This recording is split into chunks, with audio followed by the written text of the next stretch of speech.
Chad, week one officially in the books. Florida State officially eliminated from the college football playoffs, but everybody else in this new 12-team era still alive and well. What was the number one thing that stood out to you in week one of the college football season? Well, I'm just going to kind of recap some of my picks. UConn looked bad. Maryland looked good, which is the exact opposite of what I had predicted. And I don't think Billy Napier makes it to October this year. Yeah, they got absolutely smoked by Miami. USC and LSU, I thought that was a great game on Sunday night in Vegas. Very entertaining, probably the game of the week. And the game of the week for week two, Texas going to the Big House to take on Michigan. You know, this line was 3.5 heading into the day on Saturday. Texas went out, they played Colorado State. They looked really good, no surprise there. Ewers throwing the rock around, Arch Manning even able to come in, play a decent amount of football, look pretty good. So Texas did their part. Then Michigan goes on to take on Fresno State at night. And who else rolls out but quarterback? Not Alex Orji, but Davis Warren, the former walk-on who looks like, J.J. McCarthy if he was held back a couple of years. And he played like it too. He didn't look all that good. Donovan Edwards, the nominal starter, had fewer carries than Kyle Mullins. And Michigan, did not look good at all. They ended up getting a late pick six to extend the lead to a 20-point win. But everybody and their mother immediately jumped on Texas. The line has now jumped all the way to 7.5. Michigan, this is the first time they are a home underdog since Ohio State in 2022. Frankly speaking, I am not a Michigan fan. I'm a big hater of their program. I don't like Davis Warren. I don't like Alex Orji. I don't think they're good quarterbacks. I don't think Sharon Moore is anything special as a head coach, but getting over a touchdown at home with the national championship level defense they still have when the entire public is on Texas, there's just too many factors in here that I'm going to hold my nose and pick Michigan here with the points. I don't care who their opponent is. I don't care that Texas is one of the best offenses in the country. It is just absolutely obscene to me that no matter how bad Michigan looks, they're getting 7.5 points here. With how public Texas is, it has to be the play for me for Michigan. Yeah, like you said, you're at home, you're getting points, top 10 matchup, classic fade. Fade the public on this if they're all over Texas. I keep saying public, but that's just what it is. You got your national championship team coming back. The defense is still as stout as they were last year. And I read a statistic earlier today that Quinn Ewers is 20 points lower in his QBR rating whenever he's not able to drop back after play action. So I think that if Michigan, obviously, they're going to study the film. They're going to figure out how they need to pinch these guys. And if they can figure out how to get to Quinn, and if they can figure out how to stop their run, which I think that they will, not only can, but they will, I think it's going to be, maybe even a money line bet here. I just don't believe in Texas, right? Texas is not back. Texas is coming back, but they're not back.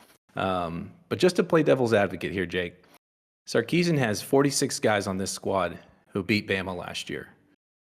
They're going to be prepared. They're going to be ready to knock off a top team and the defending national champions.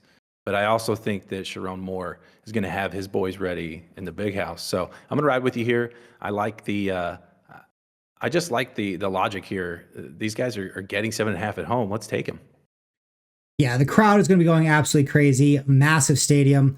Just like in the SEC, we have some SEC matchups underway this week. South Carolina headed to Kentucky. Afternoon game here, 3:30 p.m. kickoff. Kentucky 10-point favorites at home. Seems to make a lot more sense than the Michigan 7.5 line for the home team. But what do you see here in this SEC conference play? Well, what I see is what I saw last weekend in South Carolina, who I thought looked terrible. I mean, they just looked bad on both sides of the ball. They played a Sun Belt Conference opponent in Old Dominion and gave up over 300 yards and only put in about 288 themselves. They won this football game because they won the turnover battle, and that's it. They just did not. I watched the game from its entirety, and I was thinking, who are they playing next week? It could be 20 points. I'm taking them.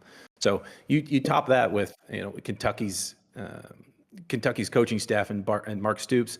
They've gone to 8 straight bowl games, and anyone they play this week, I was just saying I'm fading South Carolina. So this is who it happens to be: Kentucky -10, and let's go. I definitely understand the logic for sure. South Carolina did not look great. Kentucky went out, and sure, it was against Southern Miss, but through a shutout, 31-0. They got Brock Vandergriff at quarterback, a former 5-star quarterback from University of Georgia. So the talent is there. I am a little concerned because Kentucky does play Georgia in their next game after this, so could be a little bit of a trap spot, right, if they're looking ahead to a Georgia team. But I do think that Mark Stoops is going to have them very focused. This is a very, very solid coach, a very solid coaching staff. He's going to have his guys locked in because he knows that this is not necessarily a must-win game, but if you're trying to have a chance at the playoffs, you have to win these games. I think Kentucky probably feels like, hey, if we go 8-4, 9-3 with a couple upset wins in the SEC, we will have a shot. And it has to start by beating South Carolina. Style points, remember, do matter in college football when it comes to this sort of thing. So I don't mind the 10 either here. A game with not a lot of style points that we're expecting, though. Iowa and Iowa State. 2.5-point favorites here for Iowa, and the over-under of 35. Now, I played Iowa unders every single game last season once Cade McNamara got injured, and it paid me every single game last season after they got injured. It didn't matter what the number was, 27, 28, 25. I'll take the under. I'll take the under here again for sure.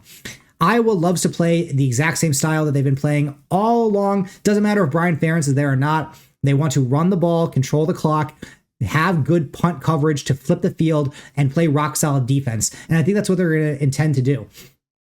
Now, it's funny because in last week, Iowa game did go under. It was 41.5 or something like that. And the final score was 40-0.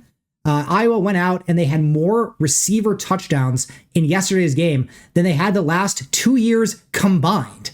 Very fun stats in those things. But I feel like they just want to kind of like show to the world, hey, we're a different team against a scrub opponent. But when it comes to a rival, right? This is their in-state rival in Iowa State. In a close spread, they're not going to be doing such, hysterics, such as throwing touchdowns to receivers. They're going to be running the ball, punting, and ultimately controlling the game with their defense. So I'm riding with Iowa minus 2.5 and the under 35 here.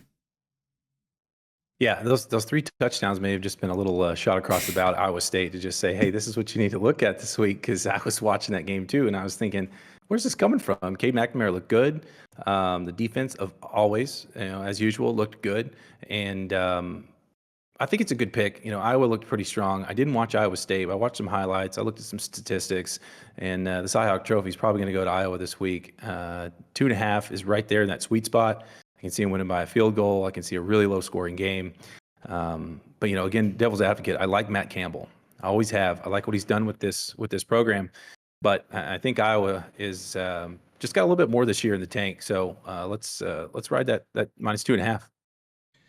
Well, if you want to join us on Iowa, the under, or any of the bets we've listed in this video, go to brothrow.com/YouTube now to sign up to be able to place your first bet today.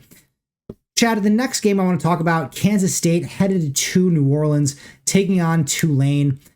Another noon kickoff here on Saturday. A couple teams that have been very, very solid the last couple years. What are you thinking for this one? Yeah, so a lot like the Miami call last week. This is just one of those stinky line alerts. This game should probably be closer to 2 points, and Kansas is getting 10 at Tulane. So when this jumped out at me, I started to dig in a little bit deeper. And what really stuck out to me was it was kind of counterintuitive logic. So you look at Tulane last year. Tulane in 2023 was in the top 20 of teams. They gave up only 20.5 points per game, which I think was something like 19th. They only gave up 14 total rushing touchdowns last year, which is outstanding. But they lost most of their defense. Their defense is almost completely new. I think it's 9 out of the 11 starters are all from the transfer portal. So I just don't know what to think about these guys. They looked good against Southeast Louisiana, but almost everybody looked pretty good against their week 1 matchups, typically out of conference, and a little bit weaker. Just asked Arkansas. So, you think about the defense, and then you move on and you look at K-State. Meanwhile, has a very veteran offense, a very veteran defense. These guys have continuity this year. They were good last year. And I like Chris Kleiman. I like how he runs this team. And although they lost Will Howard, Avery Johnson's coming in, and I think he's going to have an outstanding year. And I think it's going to start here against Tulane. Yeah, I definitely look at the coaching matchup as being essential. As you said, Chris Kleiman, really, really strong head coach. This was the North Dakota State head coach when they had their massive dynasty with Wentz and Trey Lance and all those national championships. And Tulane lost their head coach, Willie Fritz. He's gone. They lost their quarterback in Michael Pratt. He's gone. I know that they're at home, but with all their losses at coach, quarterback, defense, I find it very, very difficult for them to be able to keep up with this Kansas State team. Kansas State is similar to Kansas in that aspect. They're playing Illinois, where they are on the road as a favorite, 5.5 in this spot. And I love Kansas as well. You know, they played Illinois last year. Granted, it was at home for Kansas, but they boat raced them. They got out to a massive, massive start. We're up 20 points at halftime, coasted to an easy victory. You know, Kansas has one of the best offenses in the country, period. It doesn't matter what qualifiers you want to give them. It doesn't matter if you're including Alabama, USC. Kansas can compete with really anybody. Jalen Daniels is one of the best quarterbacks in the country. They got Devin Neal, Daniel Highshaw, one of the best 2 running back combos in the country. Grimm, Arnold, really, really solid players all around. This is a coaching staff who went against his Illinois team last year, who I believe got worse after last season. So yes, it is on the road. It is a night game, but Illinois fans don't really get super hyped. The stadium doesn't go crazy. I think Kansas is going to go in and continue to roll just like they did last year, and just like I think they're going to do to a lot of teams this season. Yeah, I just have 3 simple points. The first one, I'm going to fade Brett Bielema all season. I may lose money on this, but I'm going to fade him. You know, I just don't believe in him. So that's number one. Number 2, Jalen Daniels, like you said, he's one of our Heisman favorites. I think he's an outstanding playmaker, and I think he's going to just, like you said, boat race these guys again. And then number 3, we've made so much money on Kansas the last 2 or 3 years. I'm just going to keep riding until they buck me, man. Absolutely, absolutely. And for the final game of the video, we're going to one of the big spreads of the week. This seems more like a week 1 matchup with Middle Tennessee State going to Ole Miss. 41.5 point spread here. There's not even a money line listed on BroThrow. That's how confident these books are that Ole Miss is winning. But are they going to win by more than 42 points? The question. Yes, they are. I got in trouble last week. Shout out to Bart, my brother-in-law, the Ole Miss alum. But anyway, yeah. So Ole Miss, Lane Kiffin is kind of one of those ego coaches, right? You love to hate him, but you'd love to have him. I certainly know we'd love to have him. And he's got a guy on his team who is probably going to be at the top, one of the top spots for the Heisman Trophy. And when you look at Jackson, you think he's got to score a lot of touchdowns. And they're going to try and run the score up on every single team they can, every single game, every single week. And I think this is a perfect spot for these guys to post another 50, 60, 70-point game. So that's really all it is. Lane, Jackson Dart, playing at home. Yeah, Ole Miss won in their first game of the season by a casual 76-0 against Furman. So they're not afraid to go out and score a ton of points. You look at the over-under here at 63.5. I mean, that's implying 22 points outside the spread. So that's like what, a 52-11 projected score at 41.5 and 63. So if Ole Miss is scoring 52 points, they're probably covering this number. Frankly speaking, they're scoring 52. They're probably scoring a lot more because that means they're scoring at ease, at will. MTSU can't stop them. As we said, style points matter in college football, right? You want to win by as much as possible, especially in these meaningless games, so that if it's like, hey, it's Ole Miss at 9-3 versus Michigan at 9-3, but Ole Miss has a couple 70-point wins on their schedule and Michigan only won by 20. So I think that's definitely a key factor. I do like them to go out and get it done on the backs of Jackson Dart and Lane Kiffin. But that is going to do it for this episode of The Bro Show. Again, if you want to place any of the bets that we talked about in this video, you can go to brothrow.com/YouTube to sign up today and place any action on NCAA, NFL, MLB, or any of your favorite sports. Chad, anything left before we sign off for this one? Yeah, just be sure to check out the email flyer every Friday. Chad D's NFL picks. Got a full slate this week. I think I've got 10 or 11 games. So let's go make some money, kids. Check that out and check out our NFL YouTube video as well. That should be posted at this time already on the BroThrow YouTube channel. Appreciate you guys. See you in the next one. Peace.